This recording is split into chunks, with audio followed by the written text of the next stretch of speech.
अभी हम बेतिया में मौजूद हैं और हमारे पीछे जो लोग खड़े दिख रहे हैं ये जानते हैं कौन हैं। ये वो लोग हैं कि जो लोग के काफ़ी करीब रहते हैं उनको ये लोग हॉस्पिटल ले जाते हैं और उनकी जान को बचाते हैं। जी हाँ, ये एम्बुलेंस ड्राइवर हैं और उनके साथ जो EMT रहते हैं ये वो लोग हैं।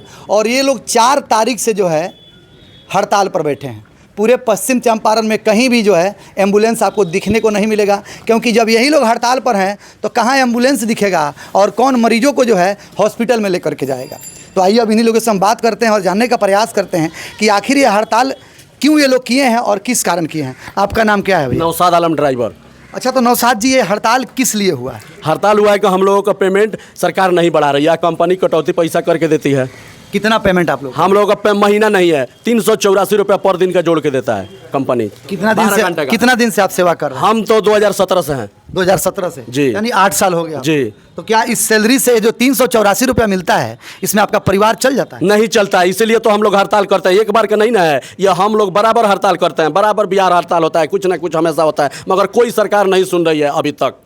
क्या कहिएगा सरकार? सरकार से मुझे अपील है कि हमारा पेमेंट बढ़ाएं, ध्यान दें। सब किसी का पेमेंट बढ़ रहा है, जिसका नहीं जरूरत है उसका भी पेमेंट बढ़ रहा है। हम लोग 24 घंटा सेवा देने वाला हिंदुस्तान का सबसे टॉप सर्विस है ये एम्बुलेंस। बच्चा को चाहिए कि हाँ 102 पे फोन लगाइए, किसी को भी किसी वक्त सिर्फ एम्बुलेंस का जरूरत पड़ता है, हम लोग जाते हैं। फिर भी हम लोगों के लिए सरकार कहीं नहीं कुछ कर रही है। 24 घंटे का ड्यूटी है हम लोग आपस में डिवाइड करके कर लेते हैं, मगर 12 घंटा की ड्यूटी है। अच्छा, 12 घंटे का ड्यूटी? जी, 12 घंटा की ड्यूटी है। 12 घंटा में कभी भी जहाँ जाना है वहाँ एम्बुलेंस लेके जाना है? 24 घंटा 102 से कॉल आता है, चाहे हम लोगों के पास कॉल आता है तो हम लोग जाते हैं। अच्छा, हॉस्पिटल में जिस हॉस्पिटल में आप लोग रहते हैं वहाँ पर रहने के लिए सरकार की तरफ से साधन उधन है रहने के लिए, खाने पीने के लिए? कुछ नहीं, कोई व्यवस्था नहीं है। कहीं कहीं टूटा फूटा जो पुराना हॉस्पिटल हर PSC में पड़ा हुआ है उसी में डाल देता है लोग, माल जाल की तरह आप लोग रहिए। जैसे अनुमंडल में जाकर देख लीजिए नरकटियागंज, हम कितना बार वीडियो भी बनवाए, एक वीडियो साहब को बुलाए तो कह रहे हमारे क्षेत्र का हम नहीं दिखा पाएंगे, परवारी सर माना किया है ऐसा। तो एक पंखा रूम में नहीं है, अब फिर भी हम लोग वहाँ पर नरकटियागंज अनुमंडल में सर्विस देते हैं। अभी जाके चेक करा सकते हैं अभी ऑनलाइन।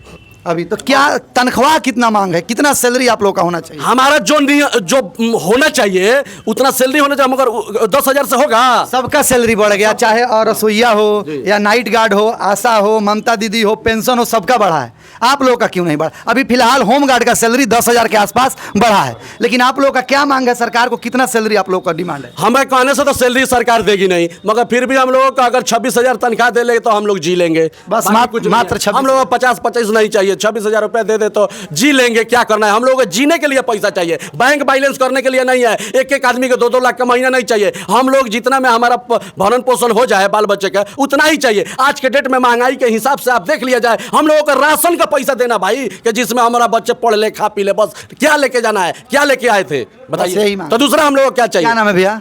सुनील राम। क्या कहिएगा सुनील जी, हड़ताल जो है 4 तारीख से चालू हुआ है, कब तक चलेगा? देखिए, हम लोग का जो है हड़ताल तो अनिश्चितकालीन है और ये जारी रहेगा जब तक हमारी मांगे मानी नहीं जाती है सरकार के द्वारा। हमारी मुख्य मांग है श्रम अधिनियम के तहत 8 घंटा ड्यूटी लेकर, और जो मेरा पैसा बनता है लगभग महीने का 22,000 से अब बनता है, उतना अगर सरकार देती है तो फिर हम लोग हड़ताल को वापस लेंगे।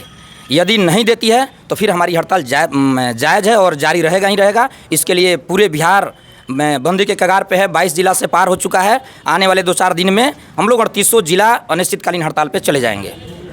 आपका नाम क्या है? सुजमान राम नाम है मेरा। क्या कहिएगा इस हड़ताल? हम कह रहे हैं कि क्या मांगे आप लोगों का? श्रम अधिनियम के तहत हमें वेतन दिया जाए। गर्मी हो, बरसात हो, धूप हो, छाँव हो, हर समय हम लोग ड्यूटी पर तत्पर रहते हैं। कोई भी समय हो, किसी भी प्रकार की कहीं अनहोनी होती तो हमें पुकारा जाता है और हम दिन रात कुछ भी नहीं देखते हैं और हमेशा काम के लिए लड़ते रहते हैं। फिर भी हमारी वेतन बिल्कुल सारे लोगों से गई गुजरी है। बताया जा रहा है कि 2012 से आप लोग ये लड़ाई लड़ रहे हैं, फिर भी सरकार क्यों नहीं सुन रही है? सरकार इसलिए नहीं सुन रही है ना कि सरकार जो है एक सिंडिकेट चला रही है अपना। इसके जितने मंत्री हैं वो सब के सब भ्रष्ट हैं और वो भ्रष्टाचार में लिप्त हैं। उसका रीज़न है कि इन्होंने आउटसोर्सिंग को जन्म दिया है, क्योंकि ये सीधा पैसा जो है कर्मचारियों से ले नहीं सकते हैं, चुरा नहीं सकते हैं, इसलिए उन्होंने आउटसोर्स पैदा किया है कि उस आउटसोर्स के माध्यम से हम पैसा लेंगे। यही कारण है कि इन्होंने 2012 से हम लोग चिल्लाते हैं, लड़ते हैं, फिर लड़ थक के हार जाते हैं। कुछ लॉलीपॉप हम लोग को थमा दिया जाता है कि चलो 200 रुपये बढ़ा देते हैं, 500 रुपये बढ़ा देते हैं, लेकिन उससे हमारा गुजारा होता नहीं है। इस गवर्नमेंट के रीजन में ये 2005 से आई है और इसके आने के बाद ही एम्बुलेंस का सेवा शुरू हुआ है। लेकिन ये गवर्नमेंट अभी तक जो है हम लोग जितनी भी लड़ाइयाँ लड़े हैं उसमें बस एक लेमन चूस थमाती है कि ये आप ले लीजिए, और हमको बकस दीजिए। हम लोग धीरे धीरे करते करते अब इस चीज़ से उब गए हैं और इस बार जो हम लोग लड़ाई लड़ रहे हैं, ये लड़ाई जो है आर पार की है। और इस बार या तो हम लोग अपना हक जो है लेके रहेंगे, या तो गवर्नमेंट जो है हमें माने कि हम उसके आदमी हैं, उसके कर्मचारी हैं। जैसे 2017 से पहले जो है हम लोग जिला स्वास्थ्य समिति के अधीन काम करते थे, या तो हमें फिर से उसमें समाहित कराए, या फिर ये जिस आउटसोर्सिंग कंपनी की होती है उससे बोले कि आप श्रम अधिनियम का पालन करिए और जो 8 घंटे का जो वेजेज होता है, जो भी वेतन होता है 8 घंटे का दीजिए। और यदि आप 12 घंटे कर्मचारियों से काम करवाते हैं तो 12 वो 4 घंटे का ओवर टाइम उनको जो है आप दीजिए। ये चीज़ अगर गवर्नमेंट मनवाती है फिर तो ठीक है, अगर नहीं मनवाती है तो इसके लिए हम लोग यहाँ से लेकर पटना तक मार्च करेंगे और वहाँ पर हम लोग स्वास्थ्य मंत्री का घेराव करेंगे, मुख्यमंत्री नीतीश कुमार का घेराव करेंगे। और आपके चैनल के माध्यम से हम बोलना चाहते हैं कि मैं पश्चिम चंपारण के जितने 9 विधायक हैं, मैं उनसे आह्वान करता हूं आपके चैनल के माध्यम से कि अगर हमारा मांग जो है अगर जायज़ है तो आप आइए और हमारी इस हड़ताल को सफल बनाने के लिए हमारे साथ आप रहिए और हमारे साथ लड़िए। क्योंकि इस बार जो 2025 में जो चुनाव होने वाला है, ये जितने भी हम लोग 10,000 जो कर्मचारी हैं पूरे बिहार में, ये हम लोग इस बार के राजनीति में जो है ऐसा खेला करने जा रहे हैं कि आप लोगों को पता भी नहीं चलेगा। आप लोगों को भी मालूम होगा कि एम्बुलेंस कर्मचारी हर गली, हर घर, हर गांव, हर पंचायत में जाता है। तो ये चीज़ जान लीजिए कि हम प्रचार तो नहीं करते हैं, लेकिन इस बार हम लोग वो प्रचार करेंगे कि एनडीए की जो ये सरकार अभी चल रही है इसका सफाया करने का भी हम लोग काम करेंगे। क्योंकि ये सरकार हमारी सुनती नहीं है। हमें नया सरकार चाहिए जो सिंडिकेट ना चलाए, जो आउटसोर्सिंग को पैदा ना करे, जो आउटसोर्सिंग को खत्म करे। मेरे यहाँ से 2 सांसद हैं, मैं उन दोनों सांसदों को भी बोलना चाहता हूँ कि आप आइए, अगर हमारी मांग जायज़ है तो हमारा समर्थन कीजिए और आप आवाज़ उठाइए और यहाँ से पटना तक हमारी आवाज़ पहुँचाइए। मेरे यहाँ से एक राज्यसभा सांसद भी है, सतीश चंद्र दुबे जी, अभी तो मंत्री भी हैं। जी, वो मंत्री भी हैं। मैं उनसे भी कहना चाहता हूँ कि अगर हमारी मांग जायज़ है तो आप आइए और हमारा समर्थन कीजिए, हमारी आवाज़ को यहाँ से लेकर पटना तक आप पहुँचाइए। अगर आप लोग को लगता है कि हमारी मांगे जो है नाजायज़ हैं तो आप लोग जैसे हैं वैसे रहिए, हम लोग अपनी लड़ाई खुद लड़ लेंगे।